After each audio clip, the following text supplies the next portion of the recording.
सवाल उठता है कि अरविंद केजरीवाल के खिलाफ ईडी के पास सबूत क्या है। कल की वीडियो में हमने विस्तार से बताया था कि एक साउथ लॉबी है क्या जो इस लिकर स्कैम में शामिल थी, जिससे पैसे का लेन देन हुआ। उसमें एक और नेता के जो साउथ के बड़े नेता हैं उनकी बेटी का नाम आया। हमने ये सब चीज़ें कल आपको बताई थी और इसका लिंक अगर जो नए हमारे व्यूअर्स हैं वो कमेंट सेक्शन में जाके कल की वीडियो देख सकते हैं। आज है इस सेक्शन का दूसरा वीडियो। हम बताएंगे कि ईडी ने कैसे ट्रेल बनाया है कि किससे पैसा किसको गया, क्योंकि ये पूरी चार्जशीट हमने पढ़ ली है और आगे इसमें क्या क्या बताया गया है ये सब हम जानेंगे। हमारे साथ है वरिष्ठ पत्रकार चिराग गोटी जी। चिराग जी, हमने कल ये बताया साउथ ग्रुप थी। एक बार मैं चाहूंगा कि आप ना वापस से हमारे मतलब जो हमारे व्यूअर्स हैं उन्हें बता दीजिए कि साउथ ग्रुप क्या था, कैसे वो अरविंद केजरीवाल से मिले थे। देखिए, इन सब में मिडल मैन था विजय नायर। विजय नायर कौन था? विजय नायर बहुत खास आदमी था, जो कि ब्रोकर कह सकते हो, लाइजन कह सकते हो, इस आदमी को मिडल मैन कह सकते हो, जो कि अरविंद केजरीवाल, मनीष सिसोदिया सबका दोस्त था। और अरविंद केजरीवाल कहते थे ये मेरा खास आदमी है। अब सवाल उठता है कि साउथ लॉबी से वो कैसे टच में था। पहले मैं आपको बता दूं साउथ लॉबी से टारगेट क्या था। विजय नायर ने एक बयान दिया। विजय नायर का बयान है 18/11/2022 का। वो 18/11/2022 का बयान है, मतलब हाँ। ये नवंबर के महीने की बात है, 2022 के। वो कहते हैं जी, मैं एक सरकारी बंगले में रहता हूँ, lived in a government bungalow without any official authorization. मतलब विजय नायर के पास कोई गवर्नमेंट में बंगले पे रहने का कोई ऑथराइज पेपर नहीं है कि भाई तुम्हें ये अलॉट हुआ है, तो भी इलीगल तरीके से रह रहा है। ये बंगला है कैलाश गहलोत का, जो कि परिवहन मंत्री है। अच्छा, जो कैलाश गहलोत है वो परिवहन मंत्री, मैं आपको बताना चाहूंगा, और उनके बंगले में ये विजय नायर बंदा है जो वहां रहता है। ठीक है। और ये मिडल मैन बन के सामने आया है। ठीक है। अब इसने बोला कि विजय नायर कहते हैं on behalf of Kejriwal and AAP receive kickbacks to the tune of 100 crore from a group. 100 crore रुपए किकबैक्स प्राप्त हुए। इसको हम साउथ ग्रुप कहते हैं। अब हम ये बात करेंगे ये 100 करोड़ का मामला है, 45 करोड़ का मामला है, इसके बारे में बात करेंगे। लेकिन सबसे पहले मैं आपको बताऊं साउथ ग्रुप के वो लोग कौन थे। पहला था मगुंटा, राघव, शरद, के कविता, अभिषेक, अरुण पिल्लई, बुची बाबू, ये सारे वो लोग थे जो साउथ ग्रुप था। कल हमने बताया भी था जो के कविता थी तेलंगाना के चीफ मिनिस्टर की बेटी थी, और उनके दो लोग थे अभिषेक और बबूचा। ये दो लोग बुची बाबू और अभिषेक, ये दो लोग थे।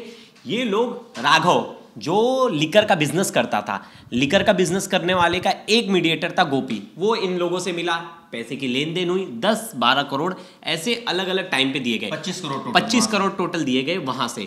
अब उसके आगे का ट्रायल शुरू, मैं आपको बताता हूं। अब सबसे इंपॉर्टेंट है कि ये जो पैसा आखिर कितना आया, कैसे आया। टोटल 45 करोड़ रुपए की ईडी ने डिटेल दी है। मैं आपको बताने जा रहा हूं वो डिटेल। चिराग जी, तो ये जो फर्स्ट लो है 45 करोड़ में, इसमें कितने लोग शामिल हैं? कितने, आप मुझे ये बताइए डिटेल। इसमें बहुत सारे लोग शामिल हैं, लेकिन मैं एक एक करके पहले खुलासा।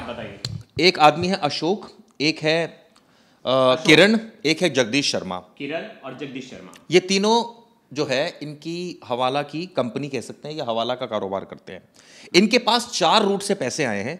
वो 4 रूट जो है वो मैं आपको बता दूं। एक पैसा आया है राजेश के रूट से 12 करोड़ रुपए। अशोक ने राजेश को दिया 12 करोड़। बिल्कुल नहीं, राजेश ने 12 करोड़ रुपए अशोक को दिया। हाँ, अशोक को 12 करोड़ दिया। अरविंद सिंह की तरफ से आया करीब 7 करोड़ देवंग सोलंकी को। ओके, अरविंद ने देवंग सोलंकी को 7 और करोड़ करीब मतलब करीब हो गए अब 19 करोड़। और करीब अब 25 करोड़ का और इसमें ट्रांजैक्शन शो कर रहा है, जो कीर्ति को दिया गया है, जो कुछ और लोगों को दिया गया। मैं स्पेसिफिक भी आपको बताऊंगा किस किस को कितना कितना दिया गया। ये चेन है। ये सारा पैसा गया आर कांतिलाल आंगड़िया को। इसका जो ऑनर है सागर, उसका बयान हुआ। उसने कहा ये सारा पैसा गया 3 लोगों में, प्रिंस, चनप्रीत और राजीव। इनके बारे में बताऊंगा ये कौन है। ये दरअसल सारी ईडी के पास इससे संबंधित जो सीडीआर रिकॉर्ड है प्लस जो स्लिप्स है। सबसे पहले हम आ जाते हैं जो सबसे इंपॉर्टेंट है इसमें, यानी कि ये जो पैसा गया कहां गया। आर कांतिलाल जो थे, पहले आर कांतिलाल पर आता हूं मैं। ये हवाला का कारोबार संभालते थे। नहीं, आर कांतिलाल अंगड़िया एक कंपनी है जो गोवा की बेस्ड है। अब सुनिए, आप भी सुनिए प्रवेश। सागर पटेल इसमें काम करता था। आईटी की यहां पर रेड होती है 2022 जनवरी में। जब रेड होती है तो उनको कुछ डॉक्यूमेंट मिलते हैं, कुछ नोट्स मिलते हैं, कुछ चिट्स मिलती हैं, कुछ स्लिप्स मिलती हैं। ये सब सीज करती है आईटी। जिस स्लिप्स में बताया जा रहा है कि उसमें लिखा था कितना पैसा किसको दिया गया, क्योंकि हवाला का काम ऐसे ही होता है। अब सुनिए, ये 45 करोड़ रुपए आकलन इसका निकाला गया। अभी स्लिप है, कोई 45 करोड़ नहीं मिला, ये सिर्फ स्लिप्स मिली और जिसका एनालिसिस किया गया तो पता चला जी ये करीब करीब 45 करोड़ है। और ये पता चला जी ये ट्रांसफर हुआ है हवाला से गोवा में। अब गोवा में किसकी कंपनी थी? अब किसको गया ये किसको गया ये 45 करोड़ रुपए? तो जब बातचीत हुई सागर पटेल से, उसने अपना एक स्टेटमेंट दिया। सागर पटेल ने कहा कि ये जो पैसा गया 3 लोगों को मैंने दिया, प्रिंस को दिया, चनप्रीत को दिया और राजीव। अब मैं आपको बताता हूं तीनों कौन कौन है। जो प्रिंस है वो चैरियट प्रोडक्शन में काम करता है। चैरियट प्रोडक्शन का इंपॉर्टेंट है, बड़ा इंपॉर्टेंट है। चैरियट प्रोडक्शन गोवा इलेक्शन में मीडिया मैनेजमेंट कर रहा था आप पार्टी के लिए, तो ये बहुत ही बड़ा इंपॉर्टेंट नाम है प्रिंस ने। चनप्रीत कहता है कि वो भी चैरियट के साथ जुड़ा हुआ था और राजीव को लेकर आया था चनप्रीत। ये तीनों आदमियों को मैंने आपको कनेक्शन बता दिया जो ईडी का पेपर कहता है। इसके बाद आप सुनिए अब किस किस के पास कितने कितने पैसे आए।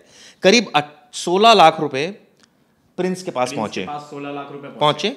ये बताते मैं, देखिए ये जो ईडी का कहना है वो मैं आपको बताता हूं। As per the seizure record of IT and the statement of Sagar, Prince collected 16 lakh from Sagar Patel. Sagar Patel ने उसको दिए। इसके बाद ये सीडीआर दोनों की प्रूव हो रही है, किसकी? प्रिंस और सागर की। ये कह रहा है ईडी का दस्तावेज कि इनकी प्रूव। अब इसके बाद आ जाओ चनप्रीत को मिले 18 बार मिले 17 करोड़ रुपए करीब करीब। सागर पटेल ने दिए सारे पैसे और ये अगस्त 2021 से जनवरी 2022 तक दिए। मैं आपसे ये भी पूछूंगा। इसके बाद आइए, अब सागर पटेल और चनप्रीत इनकी मल्टीपल कॉल्स भी सामने आ रही है दोनों उसी टाइम पर जब ये पैसा आ रहा है, यानी कि वहां से कुछ स्लिप्स मिली तो ये सारा एनालिसिस हो रहा है। इसके बाद आइए राजीव अशोक मोडकर, इसको मिले 27 करोड़ रुपए, 16 बार में दिए सागर पटेल ने जून 2021 से जनवरी 2021 तक। इसके बीच में सारा पैसा दिया गया। ये सारे जो पैसा नहीं मिला, जो स्लिप्स मिली आईटी को, उसके आधार पर ये काम हुआ। अब सवाल ये उठता है, अब मैं आपको बता दूं चनप्रीत का और चैरियट का क्या रिलेशन है। चनप्रीत चैरियट से जुड़ा है 2020 से। अभी ये फ्रीलांस काम कर रहा था गोवा इलेक्शन के लिए। आम आदमी पार्टी सैलरी भी इसको दे रही थी। इसके बाद ये दिल्ली में जो डिपार्टमेंट ऑफ इंफॉर्मेशन पब्लिसिटी है उसमें भी काम कर चुका है। यानी कि ये सारा नेक्सस स्टैब्लिश कर रहा है चनप्रीत का, जो दूसरे इसमें आरोपी है विजय नायर, जिसकी हमने पहले बात कर चुके हैं कि विजय नायर पॉलिटिकली बहुत ही स्टैब्लिश था और खुद एक आपके मंत्री के घर में रहता था। जब ईडी ने उससे पूछताछ किया तो ये चेन वहां से निकल कर आई। आर कांतिलाल के अंदर 3 लोग, प्रिंस, चनप्रीत और राजीव। प्रिंस को दिए गए 16 करोड़ के आसपास, 16 लाख के आसपास। चनप्रीत को दिए 17 करोड़ और राजीव को दिए 27 करोड़। ये तीनों पैसे हवाला के जरिए गुजरात गोवा इलेक्शन में यूज किया गया, ऐसा आरोप है। अब यूज कैसे किया गया? आपका इसको बैक ट्रेल बताता हूं। ये पैसा आर कांतिलाल यानी सागर पटेल के पास कहां से पहुंचा? ये जो पैसा पहुंचा इसकी भी ट्रेल इन्होंने दी है, यानी ईडी ने। 3 लोग हैं, अशोक पटेल, किरण भाई पटेल और जगदीश शर्मा। जब इनसे पूछताछ की गई, यानी मैं आपको बता रहा हूं मनी का बैक ट्रेल जो हुआ है, आपको भी सुनिए। ये कहते हैं जी 4 रूट से पैसा हमारे पास आया। ये तीनों अंगड़िये हैं, यानी तीनों हवाला के कारोबारी है। 4 रूट कौन से आया? एक 12 करोड़ आया अशोक चंदू भाई, जिसको कहते हैं अशील कॉरपोरेशन अंगड़िया। 7 करोड़ आया देवांग सोलंकी। इस तरह से इन्होंने सारा ये स्टैब्लिश कर दिया। ये मतलब ये बताया गया कि कहां से आया। एक चीज चिराग जी बड़ी साफ है। अब आप सुनिए जो सबसे इंपॉर्टेंट है। पहला हम एक एक पॉइंट लेते हैं, उसके बाद हम डिस्कस करेंगे। पहला पॉइंट है जो अशोक के पास 12 करोड़ रुपए है, अशोक चंदू भाई के पास, जो कि अशील कॉर्पोरेशन अंगड़िया है, इनके पास 12 करोड़ है। और ये पैसा किसने दिया? बैक ट्रेल आ गया, राजेश जोशी ने दिया। राजेश जोशी वही आदमी है जिसने चैरियट कंपनी का मालिक, जो चैरियट कौन है? चैरियट वही कंपनी है जो गोवा इलेक्शन में मीडिया मैनेजमेंट देख रही थी। आप पार्टी किसने इसको अपॉइंट किया? इसको राजीव नहीं, आप पार्टी में भी विजय नायर ये सब कुछ देख रहा था। विजय नायर से कौन लोग जुड़े थे? विजय नायर से जुड़े थे आप पार्टी के नेता, आप पार्टी के मंत्री के घर में रह रहा था। उसके अरविंद केजरीवाल से लेके बहुत लोगों से अच्छा था। और वो ये बात कहता था कि के कविता से अरविंद केजरीवाल ने उसे मिलाया है और उसे कहा था कि ये मेरा खास आदमी है। यानी कि एक जो कंपनी है राजेश जोशी की, वो पैसा पहुंचा रही थी। उसने 12 करोड़ रुपए ट्रांसफर किए अशोक चंदू भाई अशील कॉर्पोरेशन अंगड़िया को। और राजेश जोशी चैरियट का मालिक है, और एक जो है दामोदर प्रसाद, ये भी एम्प्लॉय है। इन लोगों ने पैसा, अब आप आज ही अगली ट्रेल पर देवांग सोलंकी ने बताया कि 7 करोड़ रुपए अरविंद सिंह ने उसके पास ट्रांसफर किया। अब ये अरविंद सिंह कौन है जी? अरविंद सिंह बताता हूं कौन है। अरविंद सिंह है production controller cum commercial head. एक इंडिया हेड न्यूज चैनल था, उसमें ये production controller cum commercial head था, और इसमें जो हिस्सेदारी थी वो साउथ ग्रुप की थी, मतलब और पत्रकार लोग भी शामिल है इसमें। अब देखिए, और साउथ ग्रुप में कौन? अभिषेक किसका आदमी? के कविता का आदमी, जो पहला हमने अभिषेक और उसका नाम लिया यानी था। के कविता के जो आदमी थे, जो कंपनी जो पैसा लगा रखा था, वहां से 7 करोड़ रुपए गया देवांग सोलंकी को। अब आज ये जो अगला गया 25 करोड़ रुपए कीर्ति अंबे नीलकंठ, इनको गया करीब करीब 25 करोड़ रुपए। ये ट्रांसफर किया चंदन ने। ठीक है जी। चंदन के पास कैसे आया मैं आपको बता देता हूं। चंदन के पास जो शुरुआत से आया वो हम करते हैं, यहां से शुरू करते हैं। अभिषेक ने और चंदन का जो ट्रेल है वो है आशीष माथुर, ताराचंद, विनोद चौहान और शुरुआत में अशोक। अब मैं आपको बताता हूं, अशोक कौशिक जो है उसकी सीडीआर से रिवील हुआ है कि ये अभिषेक के साथ टच में था, यानी कि साउथ ग्रुप के साथ।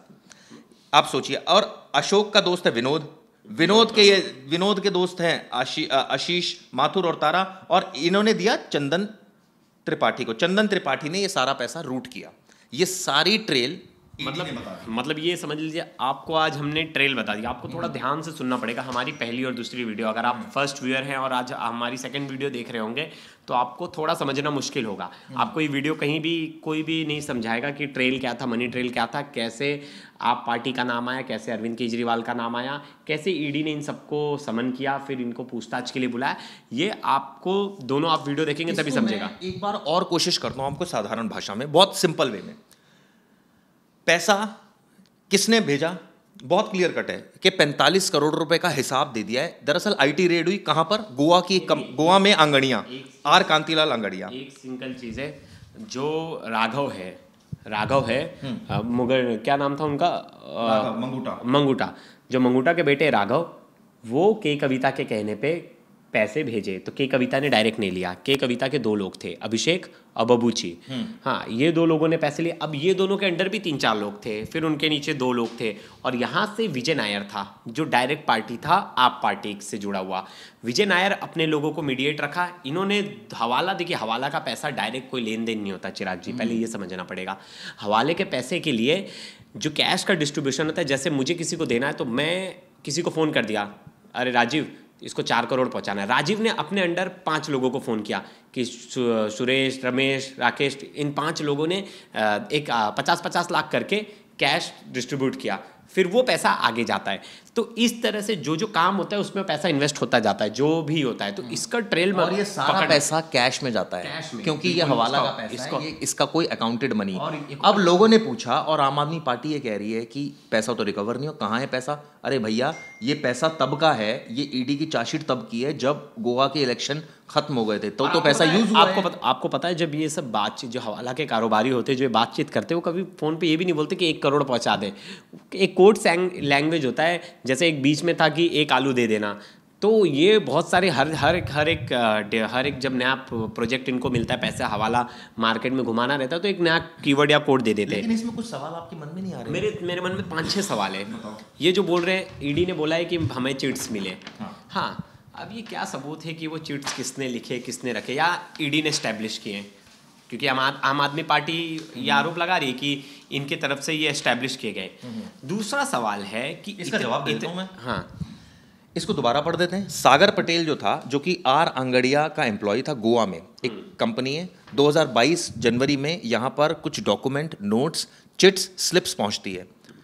जब आईटी की रेड होती है तो वो सारी स्लिप्स उठाते हैं, डॉक्यूमेंट उठाते हैं, आईटी चेक करती है, क्या है भाई ये पता चलता है जी 45 करोड़ रुपए। आप सोचिए, कोई हवाला का अगर पैसा देता भी है ना, तो कहीं ना कहीं लिखता ज़रूर है, ऐसा नहीं कि हवा में जाता है कोई चीज़, क्योंकि वो पैसा उसको हिसाब रखना पड़ता है। चिराग जी, ऐसा भी होता है वो उस लैंग्वेज में नहीं लिखा होता है, वो एक अलग बात है। हाँ, लेकिन ऐसा आपको भी पता है चांदनी चौक में हवाला का काम होता है, तो हवाला के काम में कभी भी कोई ये नहीं लिखता कि 1 करोड़ इसको दिए।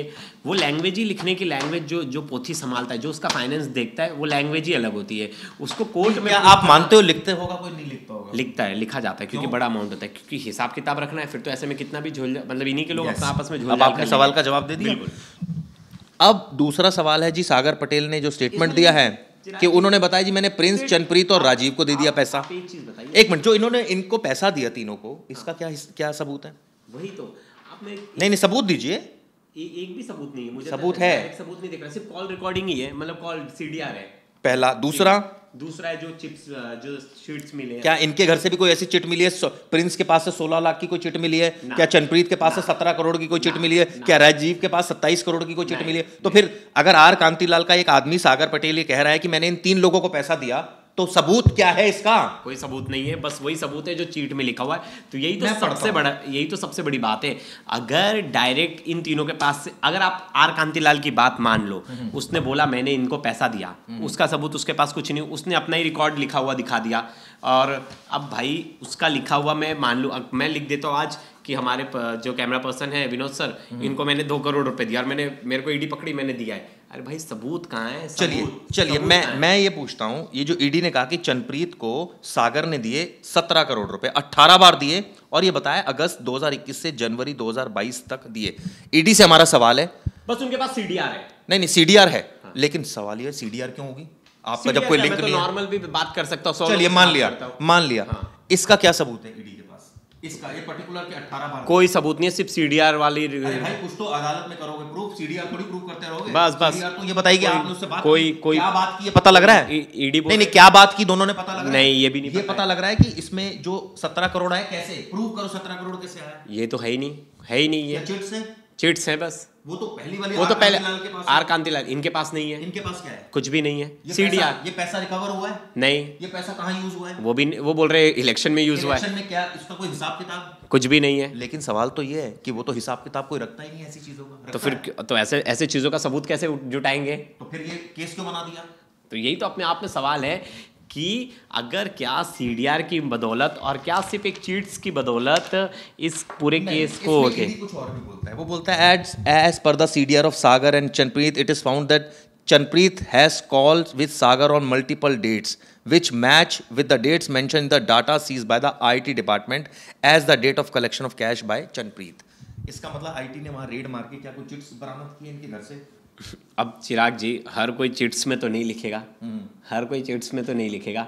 ज़रूरी नहीं है कि मैं चिट्स में, मुझे अगर कोई डाटा बनाना होता तो मैं मोबाइल में सेव करता हूँ, नोटपैड में। मैं ज़रूरी नहीं है चिट्स में ही बनाए, हर कोई पेन पेपर से लिखे, ये भी ज़रूरी नहीं है। अब हर जगह से चिट्स ही मिल रही है, क्योंकि chits is a strong evidence in a court, a piece of paper is a strong evidence in a court, but a mobile phone return data is not a strong evidence. Have you see? अब हमने वो देखा था case में जब, लेकिन एक बात तो है प्रवेश, इतना बड़ा अमाउंट किसी के पास आ रहा होगा तो नेचुरली हिसाब किताब तो रखेगा, और हर कोई चाहेगा हिसाब किताब। बार बार अरविंद केजरीवाल चिल्ला के क्या बोल रहे हैं कि भाई मनी ट्रेल बताओ, मनी ट्रेल बताए, लेकिन हवाला का पैसा चिराग जी पकड़ना बड़ा मुश्किल होता है, ये भी सच बात है, क्योंकि वो कैश में आता है और कैश में खत्म हो जाता है। उसकी कोई ना कॉल पे बात करता है। अगर आप उनके समझिए उनका कॉल भी सुन रहे हो, वॉच भी कर रहे हो, तो आपको समझेगा नहीं अरे यार 1 किलो आलू भेज देना, ऐसी कोड लैंग्वेज में बात होती है। तो जब उस कोड जो 18 बार आया है, ये जो ड्यूरेशन में आया, अरे वो बोलेंगे हम कोई अपनी नॉर्मल बिजनेस डील के लिए बातचीत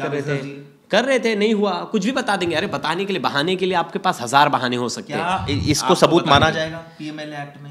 अब वही सबसे बड़ी बात है। अब जजेस को ये पूरा केस समझना, जैसे अब पूरे एक पॉइंट्स बाय पॉइंट समझना पड़ेगा। और ऐसा मुझे लग रहा है हमें ईडी नहीं बता रही, क्या पता ईडी के पास और सबूत हो।